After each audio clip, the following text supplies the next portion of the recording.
성접대 의혹과 소속사 가수의 마약 투약 수사 무마 의혹 등을 받고 있는 YG 엔터테인먼트와 양현석 전 대표 프로듀서를 향한 경찰 수사가 쟁걸음을 하고 있습니다. 양현석 전 대표의 소환이 사실상 초읽기에 들어간 가운데 외국인 재력가를 상대로 국내는 물론 유럽 성접대까지 실행한 걸로 지목된 정마담이라고 하는 인물을 둘러싼 의혹도 짙어지고 있는데요. 한류 제국 YG의 화려함 뒤에 감춰진 이면을 짚어보겠습니다. 건설 기자.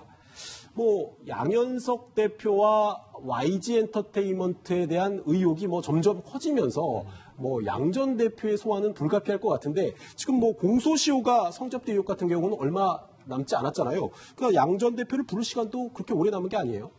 양현석 대표를 경찰이 부르는 건 시간 문제라는 관측이 나오고 있습니다. 사실 아직까지도 정확히 양현석 전 대표를 대체 언제 부를 거냐 이게 정해진 건 아닙니다. 하지만 아까 앵커께서 말씀하셨던 것처럼 최초의 성접대가 이루어진 시점이 지난 2014년 7월이라는 주장이 나오고 있습니다. 양 전 대표 지금 받고 있는 혐의가 성매매 알선 혐의인데요. 성매매 알선 같은 경우에는 공소시효가 5년밖에 안 됩니다. 그러니까 최초의 성접대가 지난 2014년 7월에 이루어진 거라면 이제 딱 한 달 남은 거예요. 한 달 남았네요. 그리고 또 앞서 양 전 대표와 절친한 사이로 알려진 강남 유흥업계의 큰손 정마담도 이미 참고인 조사를 받았잖아요. 또 이 정마담이 업소 여성들을 이끌고 유럽의 원정 성매매를 다녀왔다는 의혹도 나오고 있고 이 여성들도 다 조사를 받았거든요. 그래서 이 YG 대표, 양현석 전 대표가 과정에 과연 개입을 했느냐, 그리고 YG 직원이 혹시 이 성접대 과정에 개입한 게 아니냐 이런 의혹이 지금 점점 커지고 있는 상황이기 때문에 양현석 전 대표를 소환해서 경찰이 수사를 직접 해봐야 될 걸로 보입니다. 양 전 대표를 둘러싼 의혹은 성접대 의혹뿐만이 아닙니다. 소속사 가수의 마약 투약 수사를 무마하려고 했다라는 의혹도 받고 있는데 그것도 한 명에서 두 명으로 늘었습니다. 그룹 아이콘의 BI 외에 빅뱅의 탑까지도 추가가 됐어요. 그러니까 지금 버닝썬 사태 때 혹시 YG는 관계없느냐, 배후는 아니냐, 이때 한 가지 연루된 게 YG의 카드로 호텔비를 계산했어요.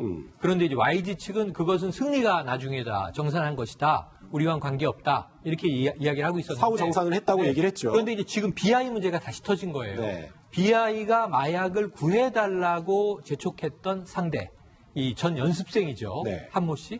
그리고 이제 이 마약을 함께 투약했던 것으로도 이야기가 나왔는데 이 한모 씨의 진술에 따르면 지금 이제 양현석 대표가 자신이 BI 마약 투약 관련해서 경찰에 진술을 하고 난 다음 날, 자, YG 사옥으로 와라. 네. 7층에서 독대를 했다는 거잖아요. 핸드폰 꺼내. 자, 녹취하지 않기로 하자. 그리고 나서 종용한 이야기가 거의 협박에 가깝습니다. 연예계에 있을 아이 같은데 그러면은 여기서 내 눈 밖에 나면 굉장히 어려워질 수 있다. 퇴출될 수도 있다라는 취지의 이야기를 했고, 그리고 우리가 변호사를 선임해 줄 테니 네. 시키는 대로 해라. 그런데 이 변호사는 너의 엄마가 선임했다고 이야기해라. 이건 이제 거짓말을 종용한 거예요. 그 이후에 경찰은 이 개입한 변호사가 과도하게 개입을 하더라. 오히려 지금 이 진술해야 할 이 피의자의 입을 막은 것 같아서 화까지 냈다. 이런 진술까지 한단 말이에요. 네. 이런 부분에 대해서는 누가 보더라도 아마 이제 변호사님이 계시니까 적용 혐의는 좀 차이가 있을 수 있지만 양현석 대표가 분명히 마약 사건을 덮고자 겁박하고 또 이 변호인을 대리선임하고 네. 그랬던 것 아닌가 이런 대목이 추정되고 있어서 이 수사에는 반드시 이 내용이 포함돼야 할 것으로 보입니다.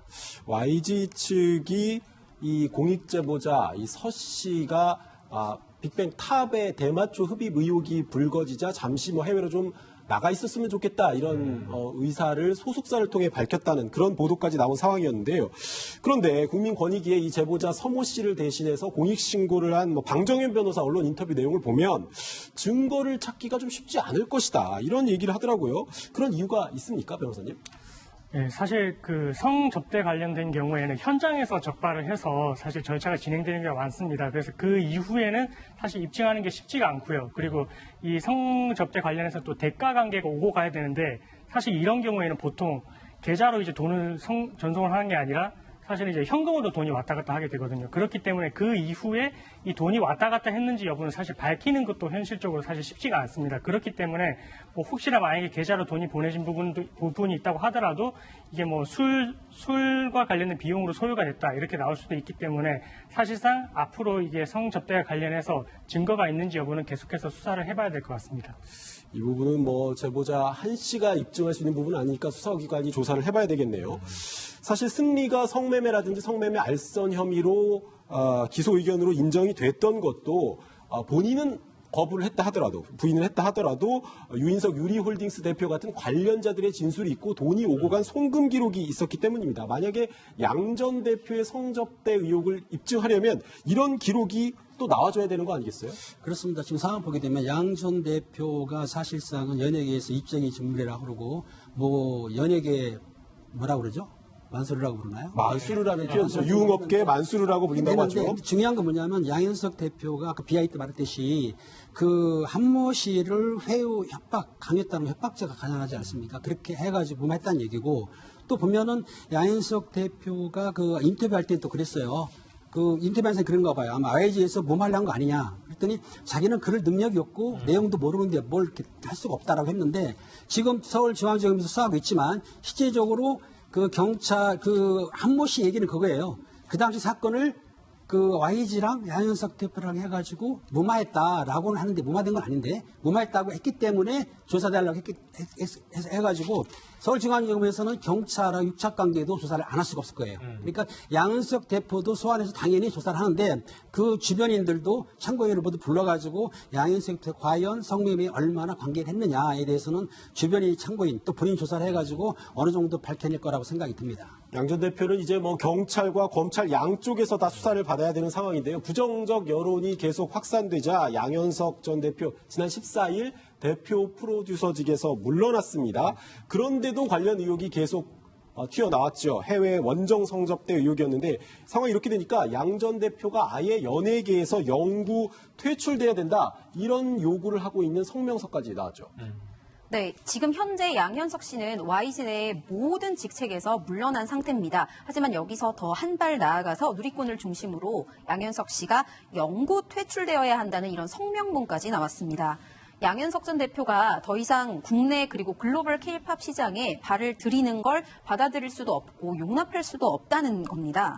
K-팝 문화를 선도했던 YG의 사실 대표 얼굴격이잖아요. 이런 사람이 성매매 알선 같은 혐의에 연루되는 것 자체가 K-팝 이미지에 너무 국내외적으로 큰 타격을 준다는 거예요. 이런 가운데 YG 소속 아이돌 그룹 멤버가 양현석 전 대표의 SNS 계정을 언팔로우, 그러니까 일종의 뭐 관계 끊기, 차단하는 모습도 보여서 눈길을 끌고 있습니다. 네, 성접대 의혹의 핵심을 규명하기 위한 인물 정마담 얘기도 좀 해봐야 될 것 같습니다. 이 정마담이 승리가 양현석 씨에게 소개해준 인물이다 이런 얘기가 나왔죠. 네, 이게 바로 이제 방정현 변호사 측의 주장입니다. 일단 주장이니까 확인이 필요한데요. 승리는 정마담과 상당한 거래가 있었던 것으로 이야기가 됩니다. 이 사건이 처음 터질 때 단톡방에서 비롯되지 않았습니까? 그렇죠. 버닝썬 관련된 승리 단톡방. 정준영 씨도 이것 때문에 구속돼 있고요. 이런 상황인데 승리와 정준영의 단톡방 내에 정마담이란 이름이 여러 차례 거론이 된다는 거예요. 그것도 정마담 누나에게 이야기해서 여자 몇 명 준비하라고 해. 네. 마치 이제 접대를 준비할 때 뭐 당연히 정마담한테 연락하는 것처럼 3번 정도가 등장한다. 그래서 승리와 정마담이 먼저 관계가 있다라는 것이 이제 방 변호사의 주장이고요. 네. 나아가서 승리가 이 정마담을 양현석 YG 대표에게 소개시켜줬고 연결을 시켜줬다. 그 이후에 지금 우리가 지금 이야기하고 있는 동남아 재력가에 대한 성접대 의혹에서 양 대표가 결국은 정마담까지도 동원하게 된 정황으로 보여져서 자 승리, 정마담, 양현석 대표 이렇게 연결되는 라인에서 우리가 확인되지 못한 또 다른 여러 가지 이 정황들이 있지 않겠는가 하는 시나리오들도 예상 가능합니다. 네. 이 정마담은 강남 유흥업계의 큰 손으로 불리면서 YG의 성접대 의혹이 불거질 때마다 빠짐없이 등장하고 있는 인물인데요. 성접대 의혹을 최초로 보도했던 매체 취재기자가 말하는 정마담 어떤 사람일지 들어보시죠. 세간에서는 이제 정마담을 황금마차라고도 표현을 합니다. 워낙에 이제 VIP 손님들을 많이 가지고 있기 때문에 정마담에게 잘 보이는 것이 그 VIP 손님과 연결되고 더 많은 돈을 벌 수 있는 이런 구조로 생각하는 건데요. 굉장히 정마담의 힘이 좀 크고 사실은 이 정마담의 이름이 나올 때마다 어찌 보면 YG보다 다른 분들이 더 약간 불안에 떨고 있을 가능성이 높습니다. 이미 정마담은 경찰이 한 차례 불러서 조사를 한 걸로 알려졌는데 뭐 유럽 원정 성접대 의혹까지 불거진 상황이니까 정마담 다시 부를 수밖에 없겠는데요. 그렇습니다. 정마담이 지금 저 큰손 황금마차라고 하긴 하는데 정마담 같은 경우에는 그 유흥업소 종사자를 부를 때 한 곳에 부르는 게 아니고 여러 군데를 나눠서 여러 명씩 모아가지고 하는 거거든요. 그런데 정마담이 소문에 의하면은 그 연예계에서뿐만 아니고 뭐 정계 관계에서도 아마 상당히 두터운 인맥을 자랑한다고 하는데 지금 그 저번 16일 날 그 우리나라 그 가수이면서 세계적인 가수 싸이라고 아시죠? 싸이를 9시간 동안 참고인을 받았어요. 그리고 정마담도 불러 18일 날 소환 조사를 했는데 입건한 건 아니고 참고인 조사. 그러니까 진술서를 받은 거예요. 아직은 범죄 혐의가 확실하지 않아서 입건 안 했고 그다음에 양현석 전 대표도 아마 뭐 소환 조사할 예정인데 어떻든 지금 정마담이 그 성매매의 그 중심에 서 있는 인물이라서 여성을 공급했으니까 정마담을 긴밀하게 아니면 심도 있게 조사를 해가지고 조사하게 되면 어느 정도의 성매매 윤곽이 나오지 않을까 생각이 듭니다. 네, 말레이시아인 재력가 조로에 대한 성접대 의혹 자리에 식사 자리와 술자리에 있었다고 하는 싸이 얘기를 좀 해봐야 될 것 같습니다. 싸이는 친구와의 술자리였을 뿐이다 이렇게 해명을 했지만 싸이가 왜 이 자리에 동석했는지 그 배경이 궁금한데요. 이 YG가 동남아 사업 확장을 모색하는 과정에서 준비하는 자리가 아니었느냐 이런 얘기가 나오고 있습니다. YG의 사업 홍보 영상에 등장하는 싸이와 승리의 모습을 먼저 보시고 계속 이야기 나눠보겠습니다. Hello Bangkok, I'm Sai. I'm coming to you. I'm coming to the opening of the show DC Mall.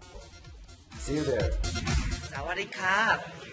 I'm in the show DC Mall in the YG Republic place in Bangkok. Actually, I had a dinner in the Bangkok.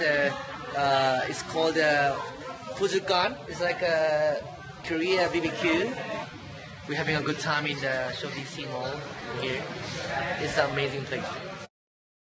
기자, 저게 2017년 태국 방콕에서 오픈한 한류 쇼핑몰에 이제 싸이와 승리가 오픈을 축하하는 메시지를 저렇게 보낸 거예요. 또 SNS 라이브 방송 형식으로요. 싸이는 뭐 전 세계적으로 SNS 팔로워가 엄청난데 평소에는 뭐 공연이라든지 앨범 관련 내용만 올리다가 저런 홍보 영상을 올렸다는 부분이 좀 석연치 않은데요. 이게 단순하게 뭐 순수한 우정이라기보다는 뭔가 동남아 재력과의 사업적인 네트워크 관계를 위해서 올린 것 아니냐 그런 분석이 나오고 있어요. 네, 먼저 YG 해외 사업을 말하려면 수익 구조부터 조금 설명을 해야 합니다. YG가 공연으로 벌어들이는 수익 중에서 빅뱅 멤버가 해외 공연으로 벌어들이는 돈이 약 80% 정도의 비중을 차지했어요. 그런데 이제 군대를 가고 나니까 회사 수입 원천이 공중 분해가 된 겁니다. 당연히 다른 사업을 구상할 수밖에 없었는데 이때 아시아권 국가로 눈을 돌렸고요. 동남아 큰손들이 무려 1조 원을 투자해서 태국 방콕에 방금 보셨던 것처럼 대규모 쇼핑몰 쇼디씨를 차리게 됩니다. 이 공간 안에는 YG 외식 사업과 관련된 각종 브랜드와 빅뱅 멤버 이름을 딴 식당 같은 것도 입점했었다고 하는데요. 이때 양현석에게 성접대를 받은 것으로 추정되는 말레이시아 재력가 조로우 씨가 YG 공화국이라고 불리는 이 쇼디씨의 발판이 되었다는 분석도 나오고 있습니다. 그렇군요. 세계인이 사랑하는 K-팝 스타를 발굴하고 기르는 이 스타 제작자에서 이제는 연예계 영구 퇴출까지 요구받고 있는 양현석 씨의 상황 살펴봤고요. 저희는 다음 사건으로 넘어갑니다.